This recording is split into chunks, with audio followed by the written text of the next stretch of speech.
Travels car ಚಾಲಕನೋರ್ವ ಕಾರನ್ನು ವೇಗವಾಗಿ ಅಡ್ಡಾದಿಡ್ಡಿಯಾಗಿ ಓಡಿಸಿದ ಪರಿಣಾಮ ಕಾರಿನಲ್ಲಿದ್ದ ಮಹಿಳೆಯರು ಆತಂಕಗೊಂಡು ಕಿರುಚಾಡುತ್ತಿದ್ದ ವೇಳೆ ಸಾರ್ವಜನಿಕರು ಅಪಹರಣವೆಂದು ತಿಳಿದು ಅಡ್ಡಗಟ್ಟಿ ಪೊಲೀಸರಿಗೆ ಮಾಹಿತಿ ನೀಡಿದ ಘಟನೆ ವಿಟ್ಲದ ಸಾಲಿತೂರಿನಲ್ಲಿ ನಡೆದಿದೆ.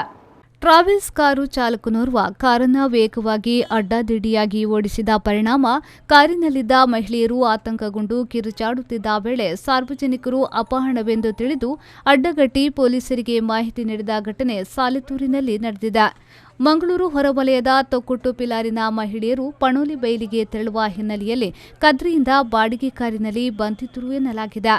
ಈ ವೇಳೆ ಕಾರು ಚಾಲಕ ಕಾಡುಮಠ ನಿವಾಸಿ ಸಾಗರ್ ಎಂಬಾತ ಕಾರನ್ನು ವೇಗವಾಗಿ ಅಡ್ಡಾದಿಡ್ಡಿಯಾಗಿ ಓಡಿಸಿದ್ದು, ಗಾಬರಿಗೊಂಡ ಮಹಿಳೆಯರು ನೆರವಿಗಾಗಿ ಬೊಬ್ಬೆ ಹೊಡೆಯುತ್ತಿದ್ದ ವೇಳೆ ಸಾರ್ವಜನಿಕರು ಅಪಹರಣವೆಂದು ತಿಳಿದು ಕಾರನ್ನು ತಡೆದು ನಿಲ್ಲಿಸಿ ಪೊಲೀಸರಿಗೆ ಮಾಹಿತಿಯನ್ನ ನೀಡಿದ್ದು, ತಕ್ಷಣ ಸ್ಥಳಕ್ಕಾಗಮಿಸಿದ ಪೊಲೀಸರು ಕಾರು ಚಾಲಕನನ್ನ ವಶಕ್ಕೆ ಪಡೆದುಕೊಂಡಿದ್ದಾರೆ ಎಂದು ತಿಳಿದು ಬಂದಿದೆ.